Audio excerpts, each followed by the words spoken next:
Chelsea fans, football fans, welcome back to Cheseakaaran channel. Cheseakaaran സ്പെഷ്യലിലേക്ക് ഏവർക്കും സ്വാഗതം. ഇന്ന് നമ്മുടെ കൂടെ ഇതുവരെ ജോയിൻ ചെയ്യാൻ പോകുന്ന ഷാജിയേട്ടനാണ്. 15 മിനിറ്റ് മുമ്പ് മെസ്സേജ് അയച്ചായിരുന്നു, ഷാജിയുടെ സമയത്ത് ജോയിൻ ചെയ്തിട്ടില്ല. അപ്പൊ ജോയിൻ ചെയ്തിരിക്കും എന്നുള്ള പ്രതീക്ഷയിൽ ഇങ്ങനെ ഇരിക്കുന്നു. എല്ലാവർക്കും ഒരു മൺഡേ നൈറ്റ് ഗുഡ് ഈവനിങ്. ഇന്ന് മൺഡേ നൈറ്റ് വാർ നടക്കേണ്ടതാണ്. എന്തോ കാരണം മുഖാന്തരം അത് പോസ്റ്റ്പോണ്ട് ആയിപ്പോയി. അപ്പൊ എന്നാ ആ ഒരു സാഹചര്യത്തിൽ എന്നാ ശരി, ഷാജിയേട്ടൻ ഫ്രീ ആണോ എന്ന് ചോദിച്ചു. അപ്പൊ ഷാജിയേട്ടൻ പറഞ്ഞു ഫ്രീ ആണെന്ന് പറഞ്ഞു. വരും, എന്തെന്ന് ചോദിക്കരുത്, ഒരു 5-10 മിനിറ്റ് കൊണ്ട് പുള്ളിക്കാരൻ വരുന്നത് തന്നെയാണ്. എല്ലാവർക്കും hi, good evening. Nayan, Harikrishnan, Ananthu, Suhail, Mahesh, Anuranj, LC football, Alan Abraham, Melvin, Arun, Sujeendra, Warrier, Joshua, good evening, Aswin, Jojo, WhatsApp boys, WhatsApp. എന്തൊക്കെയുണ്ട് എല്ലാവരുടെയും വിശേഷം? അബ്ദുൾ, എഡ്വിൻ, ജിബിൻ. അത് പറഞ്ഞപ്പോഴാണ് ഞാനൊരു പോള് നടത്തിയായിരുന്നു. ചെൽസിക്കാരൻ മെമ്പർഷിപ്പ് ഞങ്ങൾ അനൗൺസ് ചെയ്യാൻ പോവുകയാണ്. അപ്പോ അത് യൂട്യൂബിൽ കാണുന്ന എല്ലാവർക്കും കൂടെ സജീവമായിട്ട് പങ്കെടുക്കാൻ വേണ്ടിയായിട്ട് കൂടെ നമ്മൾ അനൗൺസ് ചെയ്യുന്നുണ്ട്.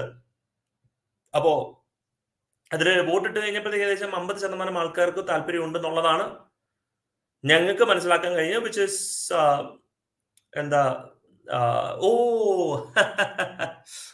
ഇതാണല്ലേ bro, thank you so much. ഞങ്ങളുടെ ചാനലിൽ കുറച്ച് നിയമങ്ങളൊക്കെ ഉണ്ട്. ആ നിയമങ്ങളൊക്കെ പാലിക്കുകയാണെന്നുണ്ടെങ്കിൽ മാത്രമേ കമന്റ്സ് ഇടാൻ പറ്റുള്ളൂ. അപ്പോൾ boys, see you, bye. Okay, അപ്പോ എന്താ പറഞ്ഞത്? അപ്പോ എന്താ പറയണേ, കിറ്റ് ഇസ് ക്ലാസ്. ഹായ് മുതലാളി, ഹായ് രോഹിത്. ഷാജിയേട്ടൻ എവിടെയെന്ന് ചോദിച്ചിട്ട് ഒരു കാര്യമില്ല, വരും. അപ്പോ എന്താ പറയണേ, 15 മിനിറ്റ് മുമ്പ് ഞാൻ മെസ്സേജ് അയച്ചപ്പോൾ റെഡി ആണെന്നൊക്കെയാണ് പറഞ്ഞത്. എവിടെയാണോ ഞാൻ ജോയിൻ ചെയ്യുമെന്ന് പറഞ്ഞ് മെസ്സേജ് ഇട്ടിട്ടുണ്ട്. സോ വ്ളാഹോവിച്ച് ടു ചെൽസി, ഞാൻ ഇന്ന് രാവിലെ അത് ചെയ്തിരുന്നു. So coming back to membership. So we doing membership. അതിനുവേണ്ടി റെഡി ആയിട്ടിരിക്കുക. കുറച്ച് പൈസയൊക്കെ സേവ് ചെയ്ത് വെച്ചോളൂ. നമ്മുടെ മെമ്പർഷിപ്പ് ആണ്. ദിസ് ഇസ് കംപ്ലീറ്റ്ലി ചെൽസിക്കാരന്റെ സാധനങ്ങളല്ല, കംപ്ലീറ്റ്ലി ചെൽസി റിലേറ്റഡ് ഗുഡീസ് ആയിരിക്കും. ഇവിടെ താൻ എവിടെയാണോ മനുഷ്യ? ടോം ആന്റണി ആരും കുറച്ചു മുമ്പ് മെസ്സേജ് ചെയ്തല്ലോ, ടോമിനെ കണ്ടിട്ട് കുറച്ച് നാളായെന്നുള്ളത്. ആരാ മെസ്സേജ് ചെയ്തേ? ഒരാളെ മെസ്സേജ് ചെയ്തു, ടോമിനെ കണ്ടിട്ട് കുറെ നാളായെന്നും പറഞ്ഞു. ഒരു ഹായ് തരുമെന്ന്. ഒരാൾ മെസ്സേജ് ചെയ്തു. ജേഴ്സി നല്ല രസമുണ്ട്. ശരിയാണ്, ജേഴ്സി നല്ല രസമുണ്ട്. How was your day? Day was good, pretty good. കുറച്ച് ലൈറ്റ് വർക്കാണ്. നമുക്ക് ജേഴ്സി ട്രാൻസ്ഫേഴ്സ് പല കാര്യങ്ങളും നമുക്ക് സംസാരിക്കാനുണ്ട്. Dion, how was your day? അതെ, രോഹിത് പറയുന്ന പോലെ ടോം ബ്രോയിനെ കാണാറില്ല എന്നുള്ളത്. കുറെ കാര്യങ്ങൾ സംസാരിക്കാനുണ്ട്, പല വിശേഷങ്ങളും അറിയാനുണ്ട്. എന്താണ് ചെൽസിയുടെ ഉദ്ദേശം? ചെൽസിയുടെ ഒരുപാട് സെയിൽസിനെ കുറിച്ച് നമുക്ക് ചോദിക്കാം. ബാലു പുള്ളിക്കാരനിൽ ലൈവ് വരാൻ പറ്റാത്ത ഒരു സാഹചര്യമാണ്. ഹഫീസ് മുങ്ങി നടക്കുകയാണ്. പീറ്റർ ജസ്റ്റിൻ, ഇന്ത്യൻ ഫെബ്രിജുറമോ. അപ്പൊ നമുക്ക് ഹാർദവമായിട്ട് നമുക്ക് സ്വാഗതം ചെയ്യാം നമ്മുടെ സ്വന്തം ഷാജി പാപ്പൻ, അഥവാ ഷാജിയേട്ടാ നമസ്കാരം. നമസ്കാരം. Very very good evening. എന്തൊക്കെയാണ് വിശേഷങ്ങൾ? കുറെ നാളായി ചാനലിൽ വന്നിട്ടല്ലേ? അതെ, കുറെ നാളായി. കുറച്ച് ദിവസമായിട്ട് ഞാൻ ഈ നമ്മുടെ തമിഴ്നാട്ടിലെ ഒരു ഇതേപോലത്തെ സ്ട്രീമിനോട് ഒരു ചെൽസി ഫാൻ തുടങ്ങിയിട്ടുണ്ട്. അപ്പൊ അതിലൊരു 2 ദിവസമായിട്ട് ഞാനുണ്ട്. ഉണ്ട്. ഒത്തിരി അത്യാവശ്യം നല്ല. അയ്യോ, ഷാജിയുടെ സ്റ്റക്കായി പോയാൽ ഞാൻ സ്റ്റക്കായി. ആരാണ് സ്റ്റക്കായത്? ഷാജിയേട്ടൻ. ഞാനാണ് സ്റ്റക്കായത്? ഞാനാണ് ഷാജിയേട്ടനാണ് സ്റ്റക്കായത്? ആരാണ് സ്റ്റക്കായത്? കമന്റിൽ പറയൂ. എനിക്കൊരു സംശയമുണ്ട്, എന്റെ വൈഫ് എന്റെ കുഴപ്പമാണോ എന്നുള്ളത്. എന്റെ വൈഫ് ചിലപ്പോൾ ഇതുപോലെ ഇടയ്ക്കിടയ്ക്ക് പണി തരുവേ. ഒരു മിനിറ്റ് നോക്കട്ടെ. ഞാൻ ഷാജിയേട്ടൻ സ്റ്റക്കായി പോയിരിക്കുകയാണ്. ഷാജിയേട്ടൻ സ്റ്റക്കായത്. ഓക്കെ. അപ്പൊ പിന്നെ കുഴപ്പമില്ല. ഞങ്ങൾ ഈ കോവിഡ് വന്നതിന് ശേഷം, ഈ വർക്ക് ഫ്രം ഹോം ആയതിനു ശേഷം സൂമിൽ അടക്കി ഞങ്ങൾ ഡാൻസ് ചെയ്യും. ഞങ്ങള് ആരാണ് എന്താ പറഞ്ഞ പോലെ വരുന്നതെന്നുള്ളത്. ഷാജിയേട്ടൻ വീണ്ടും ജോയിൻ ചെയ്യും. എന്തോ വൈഫൈന് എന്തോ ഇഷ്യൂ ഉണ്ടെന്ന് തോന്നുന്നു. ഒരാള് എന്താണ് കുറെ അബ്യൂസ് ചെയ്യാൻ വേണ്ടിയിട്ട് ഇറങ്ങിയിരിക്കണ്ടല്ലോ, എഡിക്റ്റ് ഓഫ് ഫുട്ബോളേഴ്സ്. എന്റെ പൊന്നോ, തെറിവിളി. ഒക്കെ ഞാൻ പതുക്കെ കുറെ നാൾ ഉണ്ടായിരുന്നില്ലല്ലോ ഈ പറയുന്ന എന്താ പറയണ സ്പാമേഴ്സ്. എനിവേ, ഓരോരുത്തരെ ഞാൻ ഡിലീറ്റ് ചെയ്യുന്നുണ്ട്. ഷാജിയേട്ടാ വെൽക്കം ബാക്ക്. യെസ് സോറി എന്തോ നെറ്റ്വർക്ക് എന്തോ പ്രോബ്ലം. അത് കുഴപ്പമില്ല. മറ്റേ ഇതെന്തായിരുന്നു മറ്റേ തമിഴിൽ ഏതോ ഒരാൾ ചാനൽ തുടങ്ങിയെന്ന് പറഞ്ഞത്? അത് അവിടെയുള്ള കുറച്ച് ചെൽസി ഫാൻസ് ആണ്. അത് ഞാൻ കുറച്ച് ദിവസമായിട്ട് ചെയ്യുന്നുണ്ട്. അപ്പൊ ഇപ്പൊ അവർ ഈ ട്രാൻസ്ഫർ ടൈം ആയപ്പോൾ കുറച്ച് കാര്യങ്ങൾ getting quite A good number of ഒരു വ്യൂവേഴ്സ് ഉണ്ട്. നല്ലൊരു ഇതായ ചാനലാണ്. പിന്നെ നമ്മളെ അത് തമിഴ് ചെൽസി, അപ്പൊ വലിയ പേരൊന്നും കിട്ടില്ല, തമിഴ് ചെൽസി എന്ന് പറഞ്ഞിട്ട് ഇട്ടിരിക്കുകയാണ് നമ്മൾ. പിന്നെ നമ്മളെ ഇവനുണ്ടല്ലോ ഫവാസിന്റെ ഉണ്ട്. ശരി, തമിഴ് ചെൽസി. എന്നാലും നോക്കാം. അതൊക്കെ പോട്ടെ. സോ ലിങ്ക് അയച്ചു തരും. നമുക്ക് ബേസിക് എന്ന് പറഞ്ഞാൽ ഒരുപാട് ചോദ്യങ്ങൾ വരുന്നുണ്ട്. അപ്പൊ എല്ലാ ചോദ്യത്തിനും നമുക്ക് മറുപടി നമുക്ക് പതുക്കെ എടുക്കാം. പക്ഷെ at least let's start with the overall picture of this entire transfer window. And we start with the massive sale news. ഇത്രയും പേരെ വിറ്റു, ഇത്രയും സ്ക്വാഡ് തിന്നാക്കി. ആൻഡ് കഴിഞ്ഞ ഒരു സീസണിൽ നമ്മൾ കുറെ പേരെ മേടിച്ചെടുത്തു, ഈ സീസണിൽ നമ്മൾ കുറെ പേരെ വിറ്റു. Right? How do you see this entire transfer? ഈ പറയുന്ന വിൽക്കുന്ന കാര്യം. ആൻഡ് രസകരമായ കാര്യം, നമ്മൾ ഒരൊരാളെ മേടിച്ചിട്ടുള്ളൂ. Nicholas Jackson. വേറെ ആരും മേടിച്ചിട്ടുള്ളല്ലോ. ഇല്ല, ബാക്കി മേടിച്ചിട്ടുണ്ട്. പക്ഷെ അതൊക്കെ ഒരു അക്കാഡമി പ്രോഡക്ട്സ് ആണ്. Academy player, correct, academy player. But how do you view this entire outgoings ചെൽസിയുടെ? നമ്മള് ജാനുവരിയിൽ ഒരു സ്പെൻഡിങ് സ്പ്രീ ആയിരുന്നു. We went and bought 5 to 6 players ജാനുവരിയിൽ. പക്ഷെ അപ്പൊ മേടിക്കുമ്പോൾ തന്നെ നമുക്ക് എല്ലാവർക്കും അറിയാമായിരുന്നു squad is overload, too many players. അത് എന്തായാലും മാനേജ് ചെയ്യണം.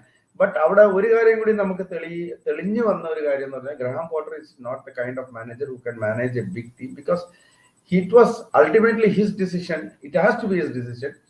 എനിക്ക് ഇത്രയും ആൾക്കാർ വേണ്ട, എനിക്ക് ഇത്രയും സ്ക്വാഡ് വേണ്ട എന്നുള്ളത്. ഇപ്പൊ ഇന്നൊരു ന്യൂസ് വരുന്നത്, Mauricio Pochettino is very clear on ഏതൊക്കെ പ്ലേയേഴ്സ് ആണ് പുള്ളിയുടെ സ്റ്റാഫിന്റെ കൂടെ ട്രെയിൻ ചെയ്യേണ്ടത്, ഏതൊക്കെ പ്ലേയേഴ്സ് ആണ് പുള്ളിയുടെ കൂടെ ട്രെയിൻ ചെയ്യാൻ പാടില്ലാത്തതെന്നുള്ളത്. വിൽക്കാൻ വെച്ചിരിക്കുന്ന പ്ലെയർ, അതിൽ സിയച്ച് അടക്കം, ലുക്കാക്കു അടക്കം, കാർലോ കുടിച്ചിനിയുടെ കൂടെ ആയിരിക്കും മറ്റന്നാളെ അവർ ജോയിൻ ചെയ്യുമ്പോൾ ട്രെയിൻ ചെയ്യുന്നത്. അവർ ഫസ്റ്റ് ടീമുമായിട്ട് ട്രെയിൻ ചെയ്യില്ല എന്നാണ് ഒരു റിപ്പോർട്ട്. സോ ഒരു സെക്കൻഡ് ഞാനവിടെ ഹോൾഡ് ചെയ്യാൻ പോകണം. ഞാനത് വായിച്ചതും എന്റെ മനസ്സിൽ ഷാജിയേട്ടന് ഓർമ്മ വന്നത്, കാരണം ഗ്രഹാം പോട്ടർ എന്ന സമയത്ത് ഷാജിയേട്ടൻ പറഞ്ഞ അതേ പോയിന്റ് ആണ്. എന്റെ കൂടെ ടീമിൽ കളിക്കാൻ താല്പര്യമില്ലാത്തവർ ഞാൻ കൊണ്ട് നടക്കേണ്ട ആവശ്യമില്ല എന്നുള്ളത് ഗ്രഹാം പോട്ടറിന്റെ സമയത്ത് പറഞ്ഞിട്ടുണ്ടായിരുന്നു. അതെ അതെ. അപ്പൊ അത് കാരണം എന്ന് പറഞ്ഞാല് അത് അതിൽ നിന്ന് വളരെ വ്യക്തമല്ലേ ഗ്രഹാം പോട്ടറിന്റെ മാൻ മാനേജ്മെന്റ്. നമ്മളെ ഏറ്റവും വലിയ ക്വസ്റ്റ്യനും സംശയം അയാളെ എടുക്കുമ്പോൾ അയാൾക്ക് മാൻ മാനേജ്മെന്റ് ഉണ്ടോ എന്നുള്ളതാണ്. അത് ഇപ്പം പൊച്ചറ്റിനോയുടെ കാര്യത്തിൽ വളരെ വളരെ ക്രിസ്റ്റൽ ക്ലിയർ ആയിട്ട് മനസ്സിലാവുന്നുണ്ട്. He wants to be the boss, he wants to control the. പുള്ളിക്കാണ് ആ കൺട്രോൾ വേണ്ടതെന്ന്. അപ്പൊ അത് വളരെ ക്ലിയർ ആണ്. ഹക്കിം സിയച്ച് ഒക്കെ ബുധനാഴ്ച വരുമ്പോൾ they are going to train separately. If at all they train with the team, Chelsea team, it will morely on fitness base. But on the strategy point of it, they got a no role to play എന്നുള്ളതാണ് ഇത്. So അത് വെച്ച് നോക്കുമ്പോൾ I mean it's been a window where നമ്മൾ ഉദ്ദേശിച്ച പോലെ തന്നെ നമ്മളെ എല്ലാ പ്ലേയേഴ്സിനും പറ്റും. പക്ഷെ എന്നാലും എനിക്ക് തോന്നുന്നത് I am still worried about the striker point. കാരണം നിക്കോളസ് ജാക്സൺ എന്നൊരു പ്ലെയറിനെ നമ്മൾ മേടിച്ചെങ്കിലും such a young player coming to such one of perhaps the best league in world football against the best teams. I mean comparison വെച്ച് നോക്കുകയാണെങ്കിൽ തന്നെ നമ്മളുടെ 10ാം സ്ഥാനത്തുള്ള ടീം ഇന്നിപ്പോ ഇറ്റലിയിലെ 4ാം 5ാം സ്ഥാനത്ത് കളിക്കുന്ന ടീമിന്റെ ഒരു നിലവാരമുണ്ട്. അപ്പൊ അങ്ങനെ നോക്കുമ്പോൾ I personally don't think that we have completed the work. The work has to be completed, especially Romelu Lukaku. We have to get rid of him and we have to get a striker. Because goals score ചെയ്യുന്നത് pattern of players ആയിരിക്കും. അത് Sterling ആയിരിക്കും, Mudryk ആയിരിക്കും, it could be Nkunku. But somebody who will hold up the ball, somebody who will make these people goal score, അതിനൊരു experience striker തന്നെ വേണം. I think Jackson is too young for that. ഞാൻ Jackson നല്ല player അല്ല നല്ല player അല്ല എന്നുള്ളതല്ല എന്റെ സ്റ്റേറ്റ്മെന്റ്. ജാക്സൺ അനുഭവക്കുറവുള്ളതുകൊണ്ട് ഈ ടീമിനെ ഒന്ന് ഫ്രണ്ടിൽ ഒന്ന് നയിക്കാൻ വേണ്ടിയിട്ട് ഒരു എക്സ്പീരിയൻസ്ഡ് ഉള്ള ഒരു സ്ട്രൈക്കർ വേണം എന്നുള്ളതാണ്. ഒരുപാട് പ്രായമുള്ള സ്ട്രൈക്കർ വേണ്ട ഒന്നുമായി, ബട്ട് സംബഡി ഉണ്ട്.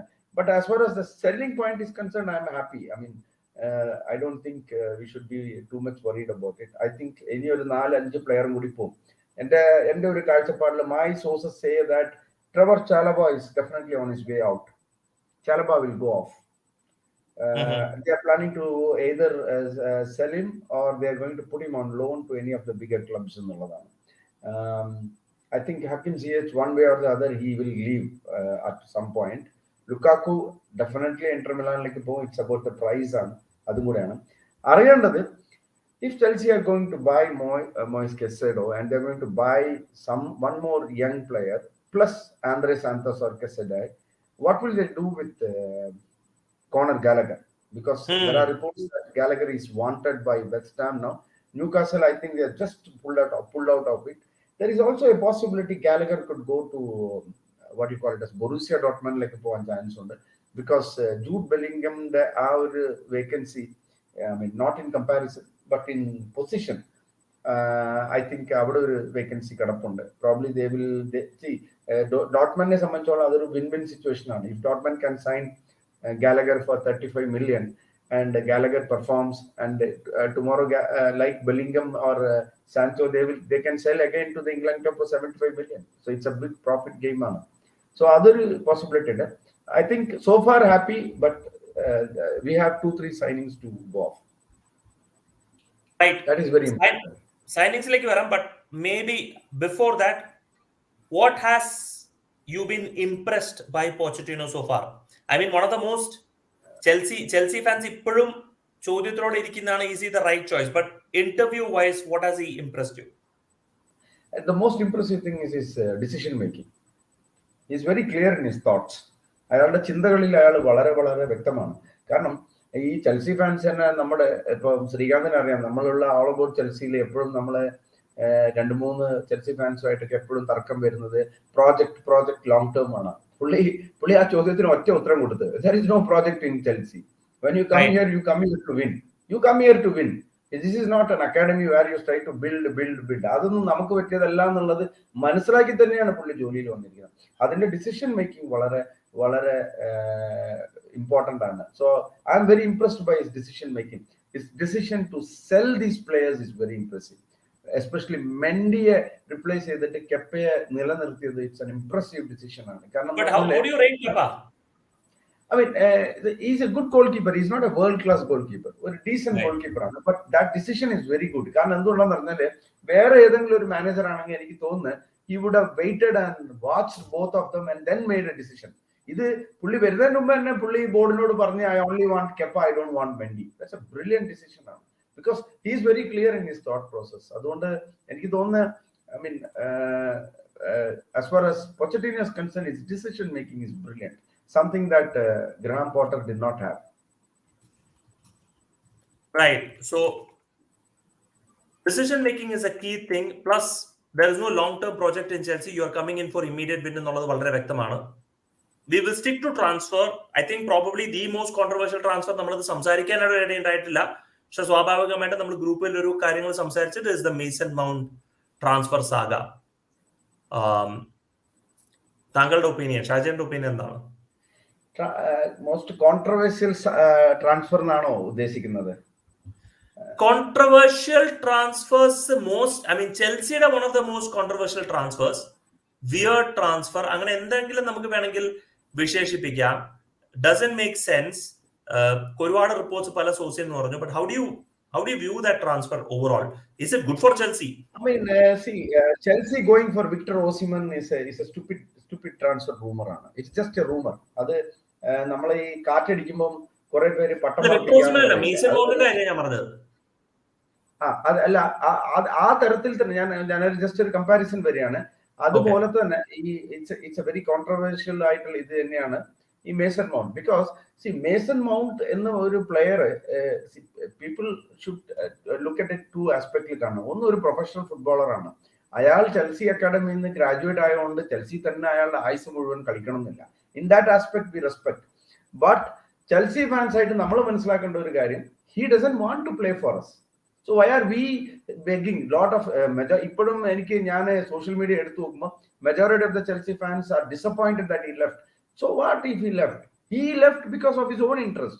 It is not that because we had not offered anything. See, എനിക്ക് ഇപ്പോഴും 100% ഉറപ്പുണ്ട്, if we can sign somebody for 105 million like Enzo, and if we can give a salary of that kind of an amount to Koulibaly, Why can't we consider Mount? നമുക്ക് consider ചെയ്യാൻ പറ്റും. But the problem and the fact of the matter is Mason Mount doesn't want to play for Chelsea.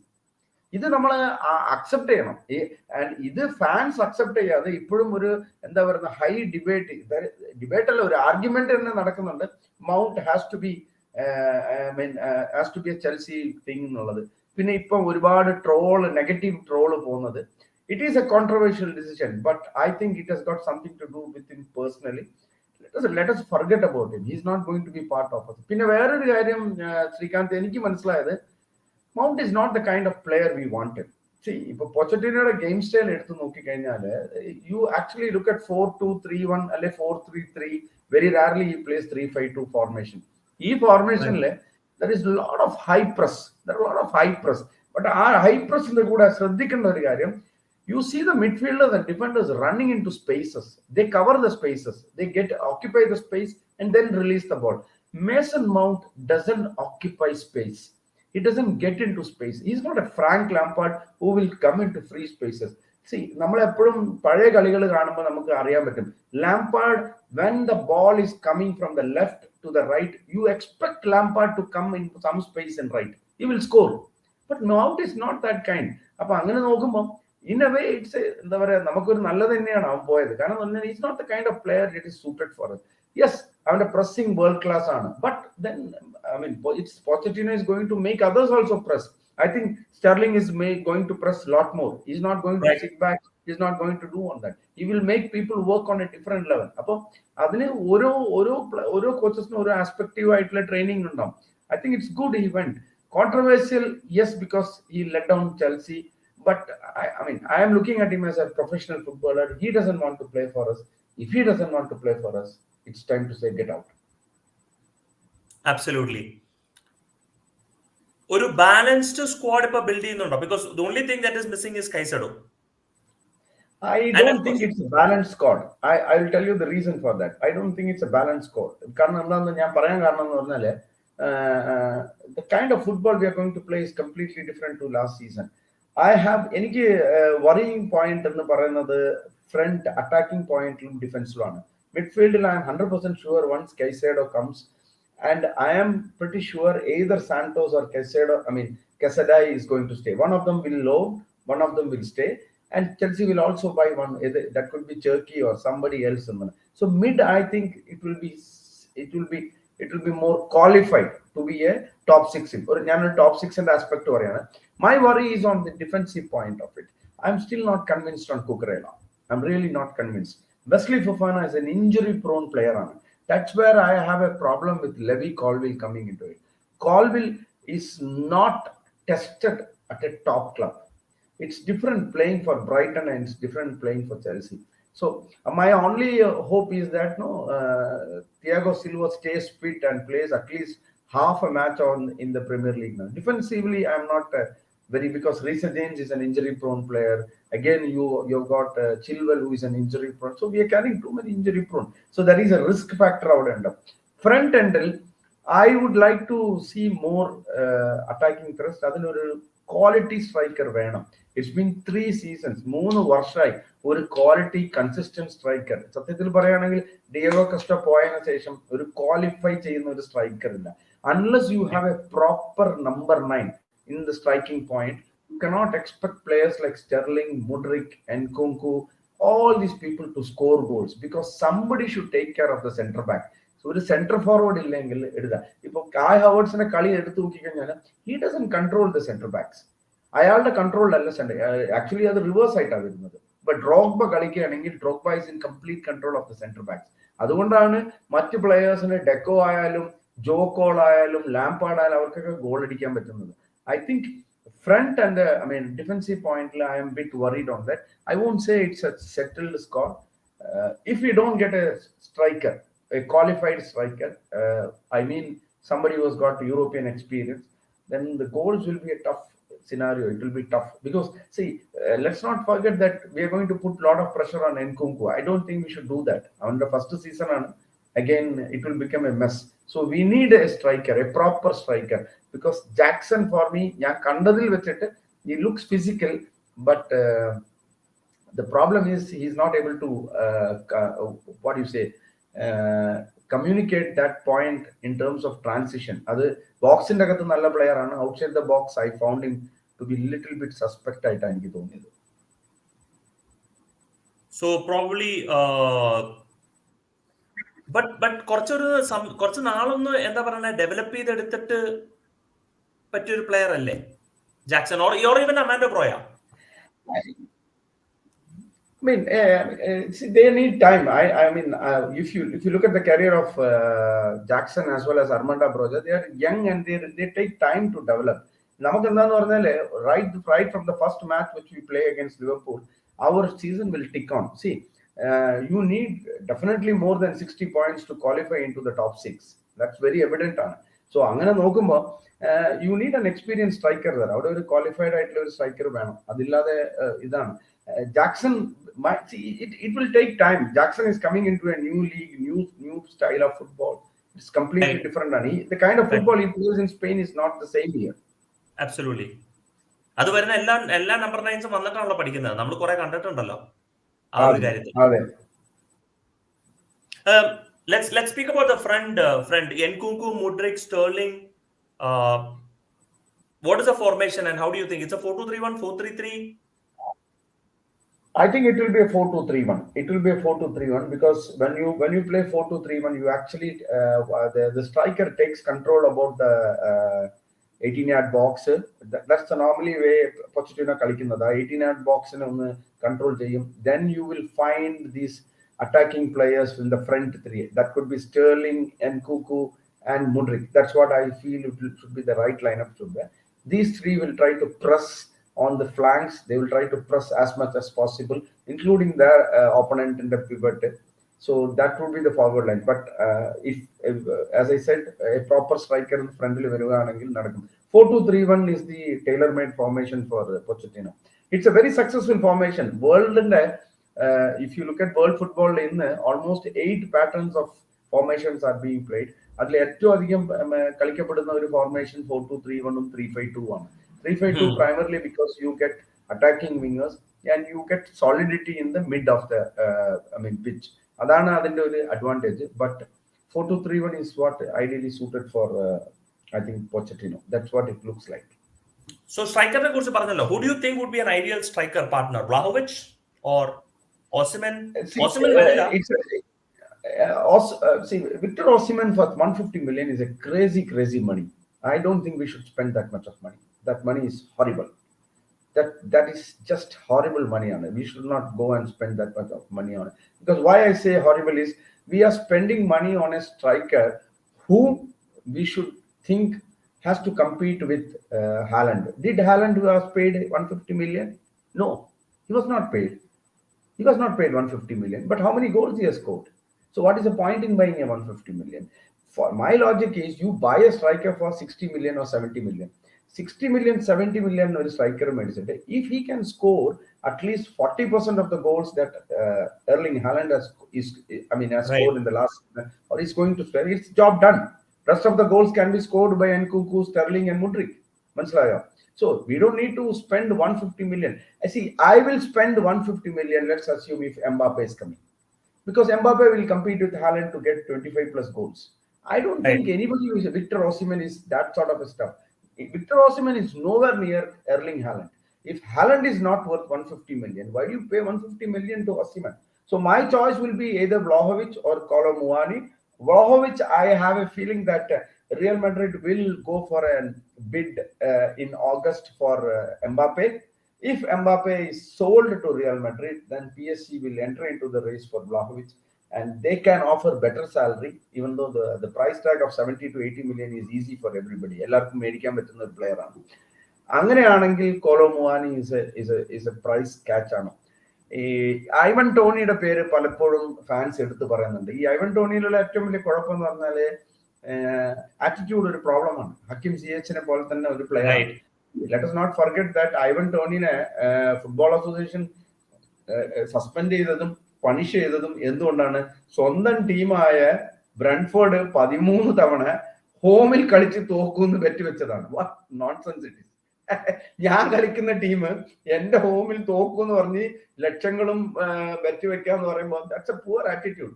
അത് അവിടെ മാത്രമല്ല, Ivan tonic അതിന്റെ മുന്നേ കുറെ പ്രശ്നങ്ങൾ ഉണ്ടായിട്ടുണ്ട്, പല സ്ഥലങ്ങളിലും പ്രശ്നം ഉണ്ടായിട്ടുണ്ട്. ഇത്ര ആറ്റിറ്റ്യൂഡ് പ്രോബ്ലം ഉള്ള ഒരു പ്ലെയർ ആണ്. So let's not bring somebody who has got an attitude problem. So it has to be between Vlahovic or Kolo Muani. വേറെ സ്ട്രൈക്കറെ കാണുന്നില്ല. Whatever other strikers ഉണ്ടെങ്കിലും അതെല്ലാം inexperienced striker ആയിരിക്കും. Vlahovic brings physicality into it.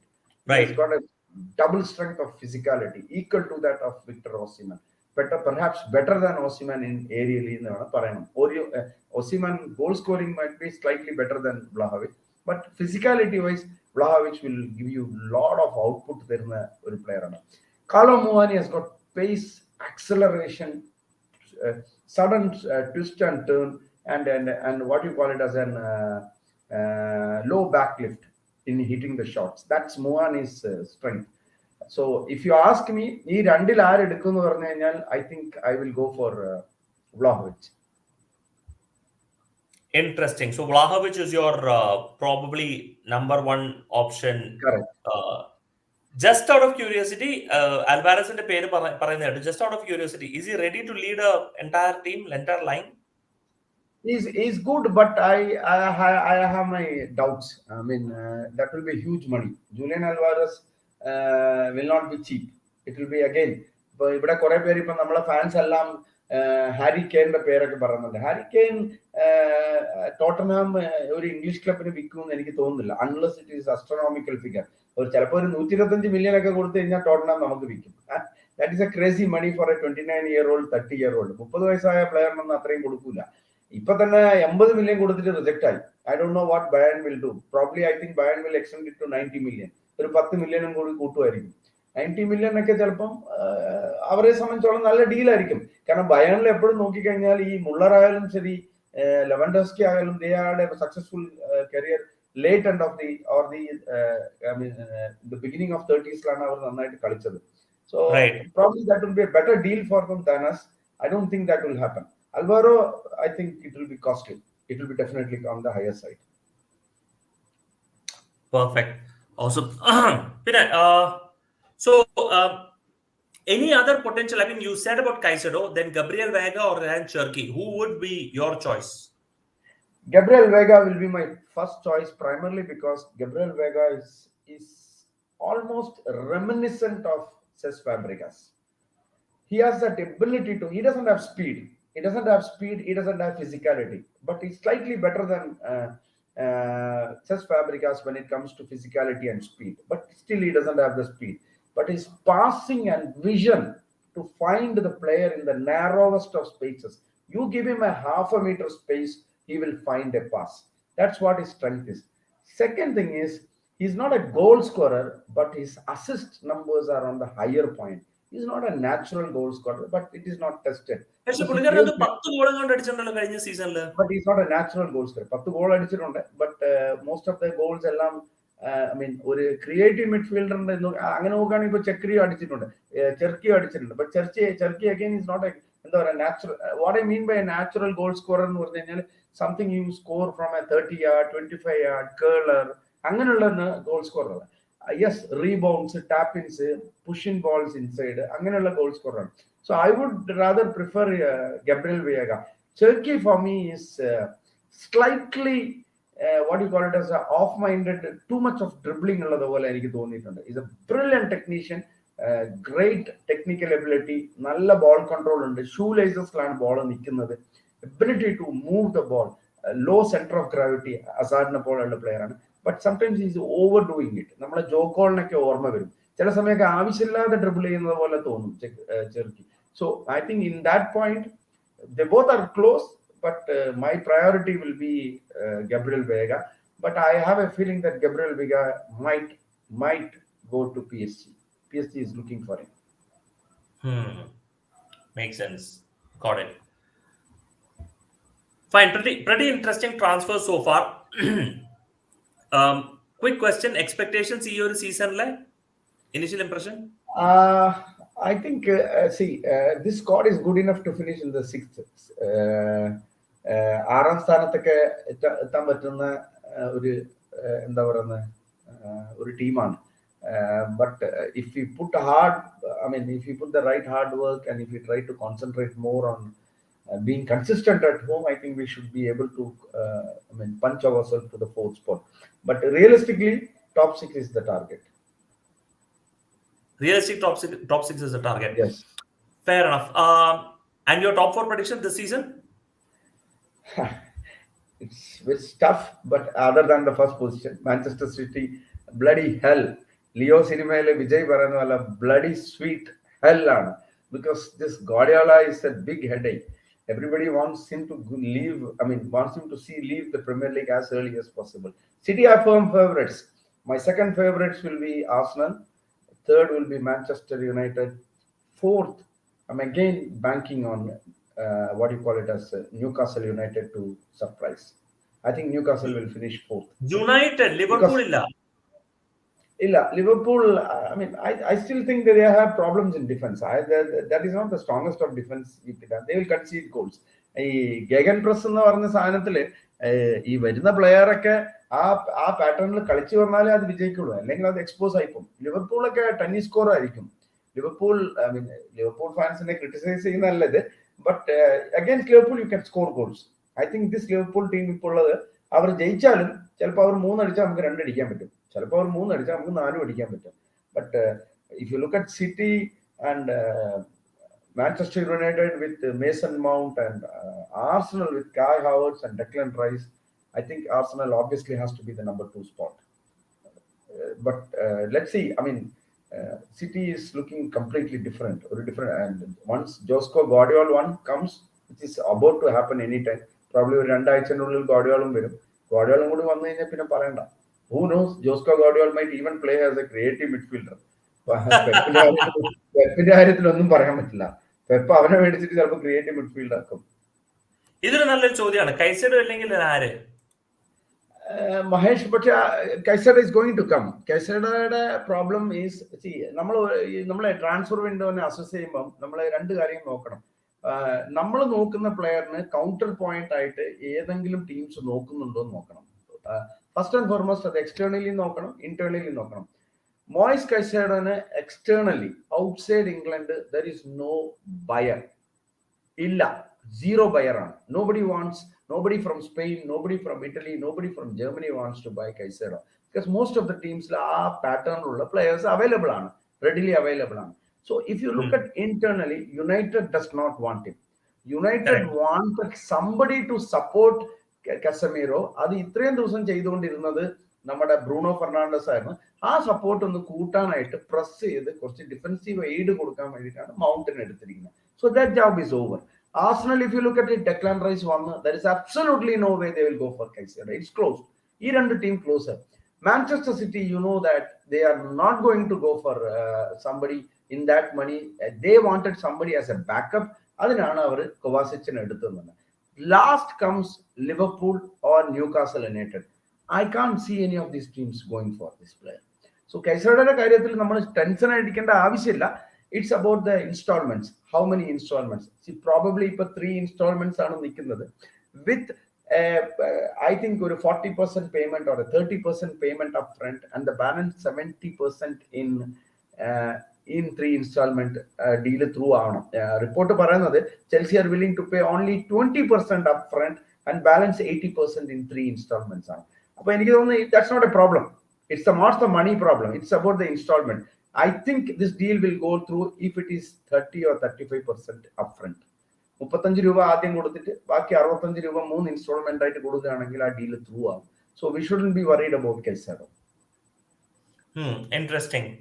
So Caicedo should go through. We have Nicholas Jackson maybe pre-seasonന് ശേഷം. Corner Gallagher ഒരു ചോദ്യമാണ്, അതും pre സീസണിന് ശേഷമാണ്. I think the big man Romelu the King Lukaku. He's an idiot. He's one of the finest idiots. If there is a Ballon d'Or for idiots, he will get it unopposed.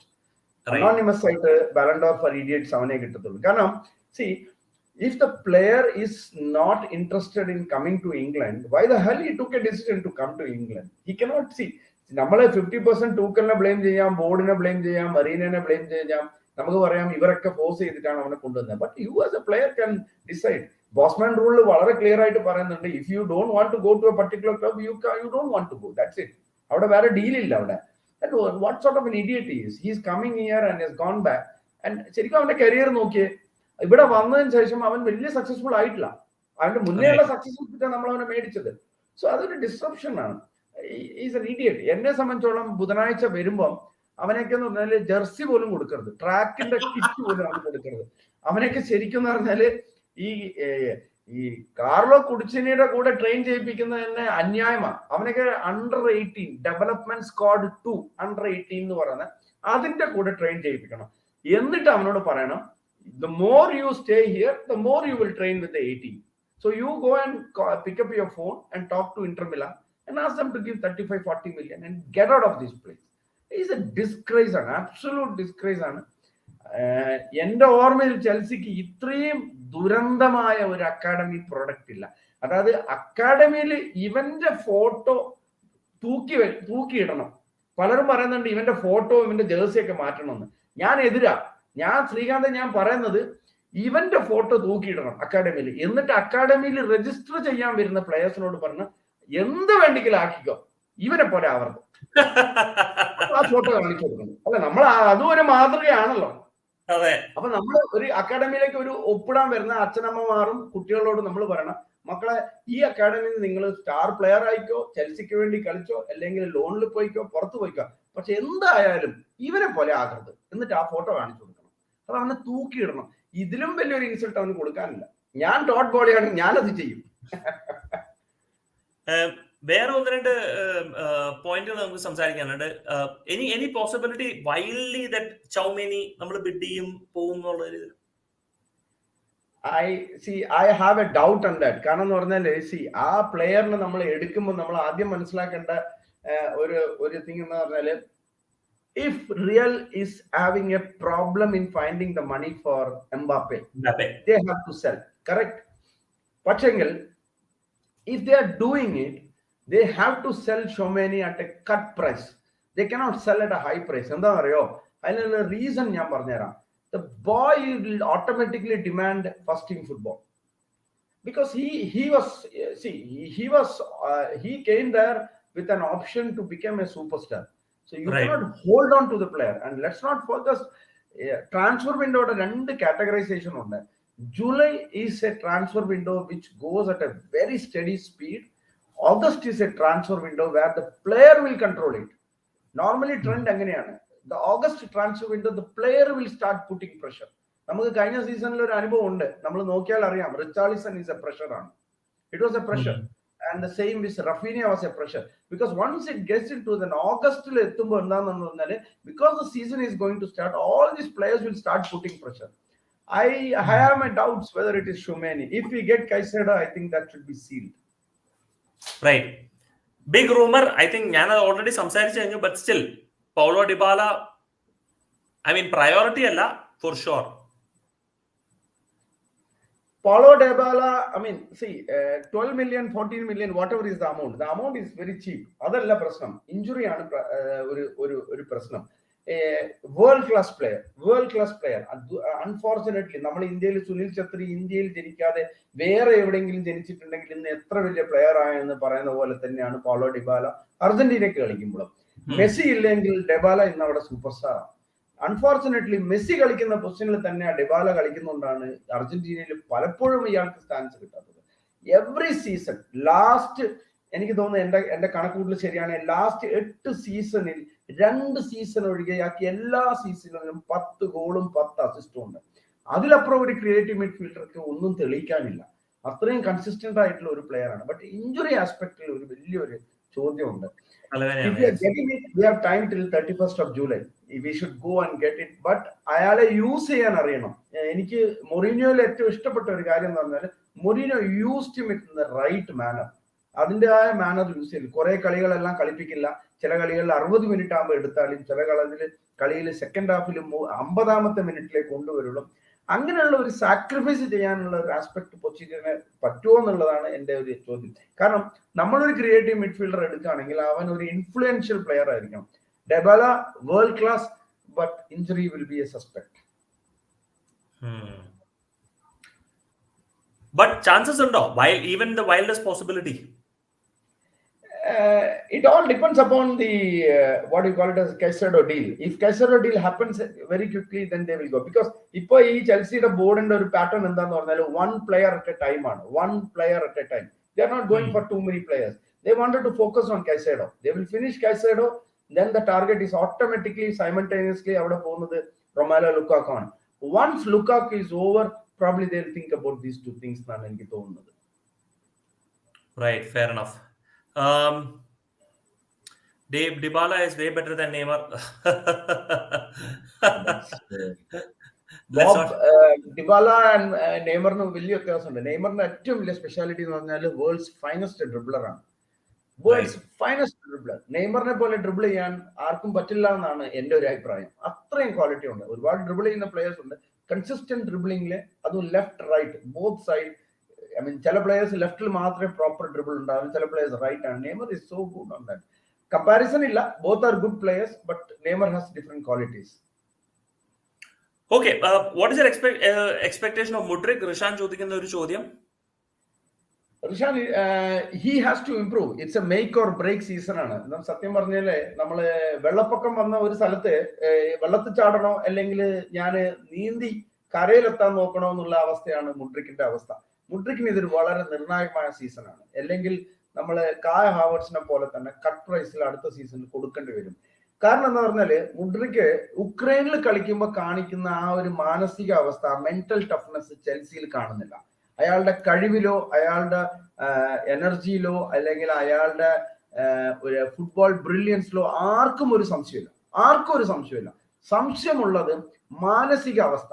മാനസികമായി അയാൾ Chelsea പോലത്തെ ഒരു വലിയ ക്ലബിൽ day in day out എല്ലാ ശനിയാഴ്ചയും എല്ലാ ഞായറാഴ്ചയും കൺസിസ്റ്റന്റ് ആയിട്ട് കളിക്കാൻ പറ്റുമോ എന്നുള്ളതാണ്. അത് പുള്ളിക്ക് പറ്റിയില്ല എന്നുള്ളത് വ്യക്തമാണ്. നമ്മൾ കോച്ചസിന് ഒരു പരിധി വരെയൊക്കെ പരാതി പറയാം, പക്ഷെ എനിക്ക് തോന്നുന്നു മാനസികമായിട്ടുള്ള തയ്യാറെടുപ്പിൽ വൻ പരാജയമായിരുന്നു കഴിഞ്ഞ സീസൺ. അത് മാറ്റണം, അത് പോച്ചറ്റീനോ മാറ്റും. അതാണ് പോച്ചറ്റീനോ വളരെ വ്യക്തമായി പറഞ്ഞത്. മുഡ്രിക്ക് വന്നു കഴിഞ്ഞാൽ ആദ്യം മുഡ്രിക്കുമായിട്ട് ഞാൻ ഇരുന്ന് സംസാരിക്കുന്നതാണ് പറഞ്ഞത്. അതിന്റെ അർത്ഥം അയാൾക്ക് തന്നെ മനസ്സിലായിട്ടുണ്ട് മുഡ്രിക്കിന്റെ പ്രോബ്ലം മെന്റൽ ആണ്, ഫിസിക്കൽ അല്ല, ടെക്നിക്കൽ അല്ല, ടാലന്റ് അല്ല. അത് സംസാരിച്ച് ആ ഇംപ്രൂവ്മെന്റ് പിച്ചിൽ കാണിക്കുകയാണെങ്കിൽ മുഡ്രിക്ക് ഒരു വേൾഡ് ക്ലാസ് പ്ലെയർ, പണ്ട് ആരോ പറഞ്ഞ പോലെ ഒരു ബാലൻഡോർ ടൈപ്പ് പ്ലെയർ, ബാലൻഡോർ ജയിക്കോ ഇല്ലയോ എന്ന് നമുക്കറിയില്ല, ആ ടൈപ്പ് പ്ലെയറിനെ കാണാൻ പറ്റും. ബട്ട് ഈ സീസൺ റോട്ടിന്റെ നടുവിലാണ് മുഡ്രിക്ക് നിൽക്കുന്നത്. Mudryk has to be mentally strong. I think അയാൾ ഉക്രൈനിൽ കാണിക്കുന്ന അതേ മാനസിക ശക്തി ചെൽസിയിൽ കാണിച്ചാൽ അയാൾക്കൊരു കരിയർ ഉണ്ട്. ടോം പറയുന്നുണ്ട് ഒരു സ്പോൺസറിനെ കണ്ടുപിടിച്ച് കൊടുക്കാൻ വേണ്ടിയിട്ട് ചെൽസിക്ക്. Tom, I think this kit ഇപ്പം നമ്മള് ഇട്ടിരിക്കുന്ന kit without sponsor it looks better. ഇന്ന് പലരും വേറെ ഗ്രൂപ്പില്, ജേർണലിസ്റ്റിന്റെ ഗ്രൂപ്പിൽ പറയുന്നുണ്ടായിരുന്നു റോമയുടെ കിറ്റ് ഇത്രയും ഭംഗിയായി ഈ സീസണിൽ കാണാൻ കാരണം അതിൽ സ്പോൺസർ ഇല്ലാത്തതുകൊണ്ടാണ്. ഞാൻ പറയുന്നത് സ്പോൺസർ വേണ്ട, സ്പോൺസർ വരികയാണെങ്കിൽ വന്നോട്ടെ, എന്തായാലും വരും, ഉറപ്പായിട്ടും വരും. But I think the kit is looking brilliant without the sponsor's name. What is your expectation of Cheseakaaran? Noni Pom, but what about Andre Santos? I mean, kora rumor undarnu, but I think it's very clear he wants to be assessed. See, if we are getting a creative midfielder, let us assume it's going to be Turkey. If it is Turkey, then I think then I think Santos will stay, Casadei will go. If it is an opposite, Casadei will stay, Santos will. They will hold on to these two players until they sign the third midfielder. Adana decision making like this. If it is Gabriel Vega, then Santos will stay. I think Casadei will go. But what is your expectation of Santos?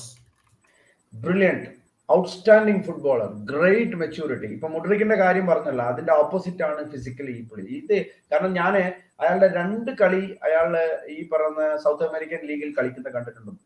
ട്രിമൻഡസ് attitude.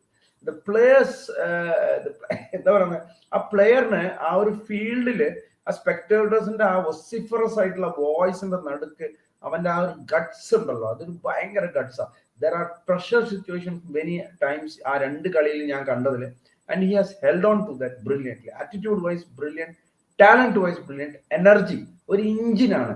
ശരിക്കും പറഞ്ഞു കഴിഞ്ഞാൽ നമ്മളെ നാട്ടിലെ JCB ഇല്ലേ, അതാണ് Andry Santos. Bulldozer ആണ്. He will physically work for the team. Brilliant player. Ideally, എന്താണ് position? DM ആണോ, ബോക്സ് ടു ബോക്സ് മിഡ്ഫീൽഡർ ആണോ? He's a box-to-box player, but he's more of a Kante type player. We can't say it's a DM on it. But see, in the football, somebody who plays in the midfield is expected to be box-to-box. Enzo itself is a box-to-box player. Andre Santos is a box-to-box player, but his qualities are similar to that of Kante. He goes and charges. Enzo obviously tackles half a meter close. Enzo tackle. Kante runs and tackles. Andre Santos also runs 2 meters, 3 meters and just tackles. നമ്മൾ FIFA play സ്റ്റേഷനിലൊക്കെ ഓടി പോയിട്ട് press വിടുന്ന പോലെ ചെയ്യുന്ന ഒരു player ആണ്. He's a player who will charge a lot. He will get cards. ഈ premier ലീഗിൽ അയാൾ കാർഡ് മേടിക്കാതൊന്നും ഇരിക്കില്ല, അങ്ങനത്തെ ടൈപ്പ് പ്ലെയർ ആണ്. But technical ability is very good, mentally brilliant ആണ്, ഒരു ചോദ്യവും ഇല്ല അതിൽ. മെന്റൽ പോയിന്റിൽ one of the finest player, academy player Chelsea ആണ്, along with Reece James and Lewis Hall. Awesome. I think Abhiram നല്ലൊരു ചോദ്യം ചോദിച്ചത് തന്നെയാണ്. I wanted to come to that. Experience is a concern. ഷാജിയേട്ടന് തുടക്കത്തിൽ ഒരു ഇറ്റ്സ് എ ഹ്യൂജ് കൺസേൺ, ഒരു സംശയവും വേണ്ട.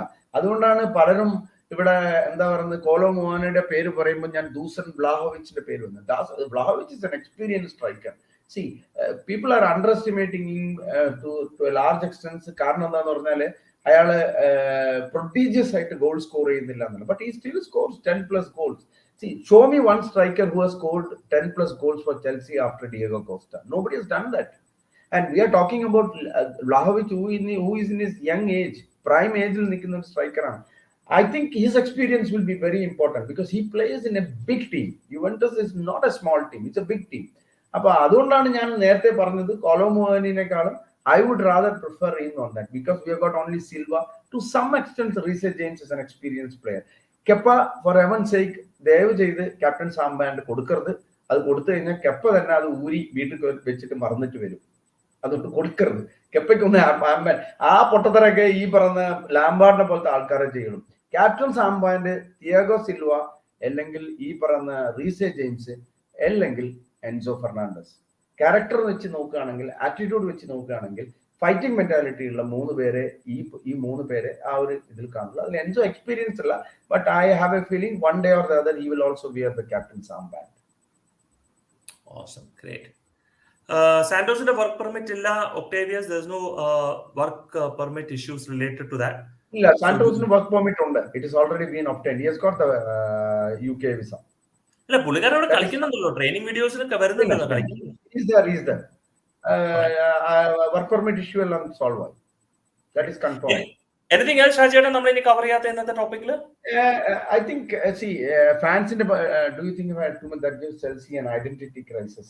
Yes, to some extent, Tom, it is an identity crisis. There is identity crisis created by the past management, not the present management. നമ്മളെ over the bridge കുറെ റോസാപ്പൂക്കൾ ഇങ്ങനെ നട്ട് വെച്ചിരിക്കുകയാണ്. മുഡ്രിക്ക്, ഇങ്ങനെ സ്റ്റെർലിങ്, അങ്ങനെയല്ല. Under the bridge കുറെ മുളയ്ക്കാത്ത, കുറെ വേരില്ലാത്ത കുറെ വിത്തുകളൊക്കെ പറിച്ചു കളഞ്ഞു എന്ന് പറയാം. ഇറ്റ് ഈസ് എ ക്രൈസിസ് ആണ്. One way or the other it is A crisis. They have solved I think 60% of it. But the biggest crisis is, let me be very clear on that point. Hakim Ziyech and Romelu Lukaku. ഇത് രണ്ടും കളഞ്ഞിരിക്കണം. കളഞ്ഞാൽ ആ crisis നമ്മൾ പുറത്തു വന്നു. But logically it is A crisis. Absolutely great, awesome. Thank you, Shajee. Thank you for joining. ഇന്ന് ഒരു നല്ലൊരു ഡിസ്കഷൻ ആയിരുന്നു. We had 300+ viewers. Any new goalkeeper? Adarsh ഒരു ചോദ്യം ചോദിക്കുന്നുണ്ട്. Goalkeeper, I think we will sign an experienced goalkeeper. Watch out for David De Gea. De Gea has to make up his mind in the next few days. De Gea has offers from Spain. De Gea has offers from Saudi. It has not been officially revealed, but De Gea wants to continue in England. There is a possibility David De Gea might, because you don't spend money on that. There is no transfer fee involved. And let's not forget, his contract which he was supposed to sign, which was actually told to be signed, was something that was less than the money he was earning, close to around 28% of it. So De Gea is a possibility, or an experienced goalkeeper. But Kepa will have competition. That is for granted. That's interesting. Risky De Gea signs. He's not a ball playing goalkeeper. Brilliant shot. He's not a ball playing goalkeeper. But then if you look at Hugo Lloris, he was not a ball playing goalkeeper. But Hugo Lloris in the best successful period നമ്മളെ പൊച്ചറ്റീനോയുടെ കീഴിലാണ് ടോട്ടൻഹാമിൽ. Is not a bad playing goalkeeper. അങ്ങനെ നമ്മള് അതെന്താ അറിയോ, നമ്മൾ മനസ്സിലാക്കേണ്ടത് the confidence point of certain managers is a different ratio ആണ്. അതുകൊണ്ട് നോക്കണം നമ്മള് ആ പ്ലെയറിന്റെ സ്കിൽ ഫാക്ടർ നോക്കുന്നതിന്റെ കൂടെ തന്നെ വേറെ ഒരു തരത്തിലുള്ള ഒരു സ്കിൽ ഫാക്ടർ നോക്കണം. ഇപ്പൊ മേസൺ മൗണ്ടിന്റെ കാര്യം നമ്മളിപ്പോ പലപ്പോഴും പറഞ്ഞപ്പോ മൗണ്ടിന്റെ ശരിക്കുള്ള ബെസ്റ്റ് പെർഫോമൻസ് ലാംബാർഡിന്റെ കീഴിലാണ്. മൗണ്ട് റെവല്യൂഷൻ ആയത് ലാംബാർഡാ, അല്ലാതെ ടൂക്കലല്ല. ടൂക്കലിന്റെ കീഴിൽ അവൻ പെർഫോം ചെയ്ത് സ്റ്റാർ ആയി എന്ന് പറയാം, പക്ഷെ മൗണ്ടിന്റെ റെവല്യൂഷൻ ഇതാണ്. അപ്പൊ അതുപോലെ if Pochettino feels good, he should be able to do that on that. Absolutely great. Anyway, thanks Shajee. Thank you so much. Thanks for joining. Thank you. എല്ലാവർക്കും താങ്ക്സ് ഗൈസ്.